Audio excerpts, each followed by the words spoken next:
नमस्कार मेरे दोस्तों, आप सभी का आपके अपने YouTube channel Sunil success point में स्वागत है। और आशा करता हूँ आप सभी अच्छे होंगे, स्वस्थ होंगे और अपनी पढ़ाई को निरंतर रख रहे होंगे। मैं आज आपके लिए लेके आया हूँ संविधान का इम्पोर्टेंट टॉपिक है नीति निर्देशक तत्व, यानी कि राज्य की नीति निर्देशक तत्व के बारे में आज हम बात करने जा रहे हैं। और यहाँ से एग्जामिनर के लिए जो इम्पोर्टेंट जो टॉपिक रहता है तो वह यही रहता है कि नीति निर्देशक तत्व से एक ना एक प्रश्न हमें देखने को मिलता है प्रत्येक एग्जाम में, चाहे वो नेशनल वाले एग्जाम हो या फिर स्टेट वाले एग्जाम हो। तो यहाँ से हम इस पूरे नीति निर्देशक तत्व को कवर करेंगे ताकि हमारा आने वाली जो एग्जाम है, कोई सी भी एग्जाम हो, तो उसमें हमारा यानी कि यहाँ से एक भी प्रश्न नहीं छूटे। तो इसी के लिए आज हम इस वीडियो में यह अध्ययन करेंगे, नीति निर्देशक तत्व के बारे में अध्ययन करेंगे। देखो, सबसे पहले हम बात करते हैं कि नीति निर्देशक तत्व है, इनको हमारे भारत के संविधान में कहाँ से लिया गया था, तो इनके बारे में बात करते हैं। तो इसे नीति निर्देशक तत्व को आयरलैंड से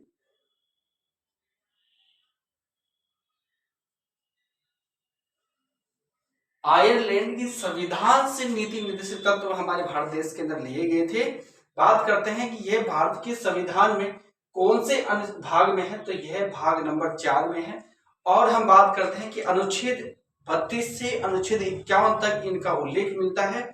और हम बात करेंगे कि नीति निर्देशक तत्व क्या होते हैं, तो यह एक भारत के सभी नागरिकों को, यानी कि राज्य के जो निवासी नागरिकों को मिलते हैं। तो इनके हनन के बाद अगर कोई हाई कोर्ट या सुप्रीम कोर्ट जाता है तो इनका कोई भी वहां पे मतलब इनके बारे में, इनके हनन के लिए कोई भी वहां पे यानी कि सुनवाई नहीं की जाएगी। ठीक है, तो यानी कि यह विवाद योग्य नहीं है, इतना आपको याद रखना है।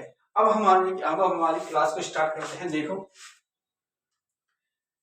सबसे पहले हम बात करते हैं अनुच्छेद नंबर 36 की, सॉरी 32। हाँ, अनुच्छेद नंबर 32 में परिभाषा दी गई है। अनुच्छेद नंबर जो 33 है उसके अंदर, यानी कि अगर बात करते हैं तो अनुच्छेद नंबर 36 से ये है, सॉरी 36 से 51 है वहां पे मिस्टेक।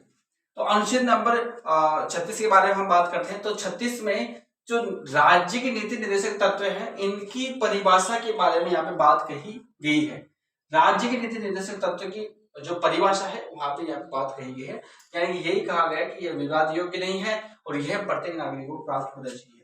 अनुच्छेद 37 ये कहता है कि हम इस नीति निर्देशक तत्व को इनके उल्लंघन के जो है, इन सब चीजों को हम सुप्रीम कोर्ट या फिर हाई कोर्ट नहीं ले जा सकते हैं। ठीक है, अनुच्छेद 37 में क्या कहा गया है कि सुप्रीम कोर्ट या हाई कोर्ट इनको नहीं ले जाया जा सकता। अनुच्छेद 38 ये बोलता है कि राज्य लोक कल्याणकारी की जो अभिवृद्धियां हैं उनके बारे में विकास करने, फिर विकसित करना, उसके बारे में प्रावधान किया गया।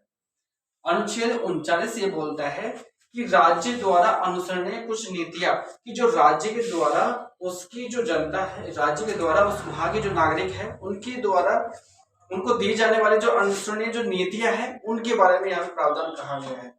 अनुच्छेद 39 का ये बोलता है कि सभी को समान न्याय और समान निशुल्क जो विधि है, यानी कानून का उपयोग करना सभी को एकदम निशुल्क, यानी कि यहाँ पे सुविधा दी गई है। सभी को समान न्याय है और सभी को कानून का उपयोग करना निशुल्क है, यह यहाँ पे बात कही गई है। अनुच्छेद 40 ये बोलता है कि जो ग्राम पंचायतों का संगठन, देखो अनुच्छेद 39 जो सिंगल है यह राज्यों का अनुसरणीय कुछ नीतियां है, और अनुच्छेद 39 जो कह है यह समान न्याय और निशुल्क विधि के बारे में बात कही है।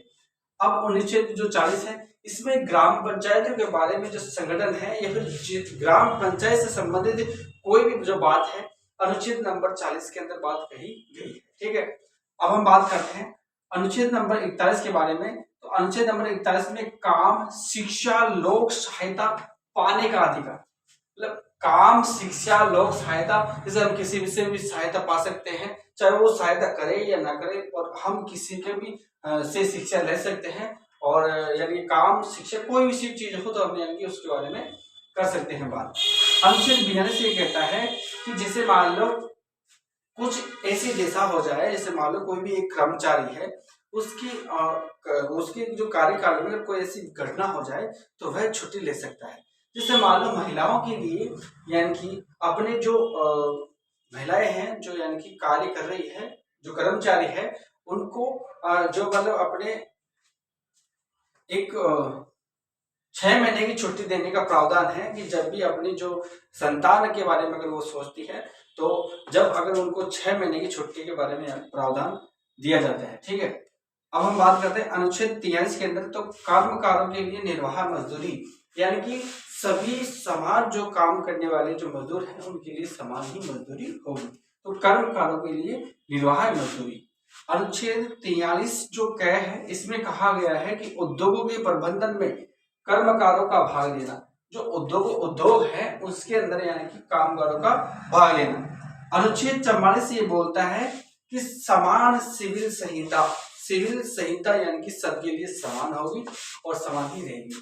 ठीक है। अनुच्छेद 45 ये बोलता है कि 6 से 14 वर्ष के जो बच्चे हैं उन सभी को निःशुल्क शिक्षा प्रदान करेगी हमारी जो सरकार है, राज्य सरकार है। 6 से 14 वर्षों के बच्चों के लिए निःशुल्क शिक्षा का प्रावधान यहाँ पे किया गया है। अनुच्छेद 46 ये बोलते हैं कि SC ST जो जाति है इनके उत्थानों के लिए, इनकी शिक्षाओं के प्रावधान के लिए यहाँ पे बात कही गई है। अनुच्छेद 47 ये बोलता है कि पालन पोषण के स्तर में सुधार। जो जैसे मान लो कहीं पर भी राज्य के अंदर जो निम्न जो यानी स्तर है पालन पोषण के, वहां का उत्थान कैसे किया जाए, तो उसके बारे में यानी यहाँ पे बात कही गई है। अनुच्छेद 48 ये बोलता है कि कृषि और पशुपालन, जो हमारे किसान से संबंधित जो यहाँ पे चीजें हैं और कृषि और पशुपालन से संबंधित वह अनुच्छेद 48 के अंदर बात कही गई है। और पर्यावरण और वन्य जीवों के बारे में अनुच्छेद 48 के अंदर बात कही गई है। पर्यावरण और वन्य जीवों की रक्षा के लिए अनुच्छेद 48 के अंदर बात कही गई है। अनुच्छेद 49 ये बोलता है कि राष्ट्रीय महत्व और स्मारकों और स्थानों का सम्मान हमें करना चाहिए। जिस मान लो हमारे राष्ट्रीय ध्वज है उसका हमें सम्मान करना चाहिए। राष्ट्रीय स्मारक जो भी है उन सभी का हमें सम्मान करना चाहिए। और जो भी हमारी जो चीजें हैं जिनका हम सम्मान करना योग्य है तो उनको सभी का सम्मान हमें करना चाहिए। अनुच्छेद 50 से बोलता है कि कार्यपालिका से न्यायपालिका का पृथक्करण, यानी पहले जब कार्यपालिका और न्यायपालिका का जो समान जो वो था उसको अलग अलग करने की बात यहाँ पे कही गई है। तो कार्यपालिका और न्यायपालिका का पृथक्करण यानी कि अलग होना किस अनुच्छेद में कहा गया है, तो वह अनुच्छेद नंबर 50 के। अनुच्छेद 51 ये बोलता है कि अंतरराष्ट्रीय जो शांति सुरक्षा है उसके बारे में यहाँ पे प्रावधान के बारे में बात कही गई है कि अंतरराष्ट्रीय शांति सुरक्षा के बारे में प्रावधान यहाँ पे कहा गया है। तो ये जो नीति निर्देशक तत्व है यहाँ से प्रत्येक एग्जाम में एक न एक प्रश्न पूछ लिया जाता है। तो आशा करता हूँ कि ये चीजें आपको समझ में आई होगी। अगर नहीं भी आई है तो एक बार फिर से इस वीडियो को वापस आपको देख लो ताकि आपको अच्छे से समझ आ जाए। तो एक बार फिर से यानी कि मैं कुछ इंपॉर्टेंट बातें बता देता हूँ कि यह जो लिया गया था कहाँ से लिया गया था, आयरलैंड के संविधान से। और यह भाग नंबर 4 में है अनुच्छेद 36 से अनुच्छेद 51। यहाँ पे मैंने 32 लिख दिया था तो उसके लिए मैं माफी चाहता हूँ। तो 36 से और 51 है, ठीक है। और ये जो मैंने आपको पढ़ा ही दिया। तो आशा करता हूँ ये वीडियो आपको अच्छी लगी है तो इसे लाइक करो और चैनल पे नए हो तो सब्सक्राइब करो। जय हिंद, जय भारत।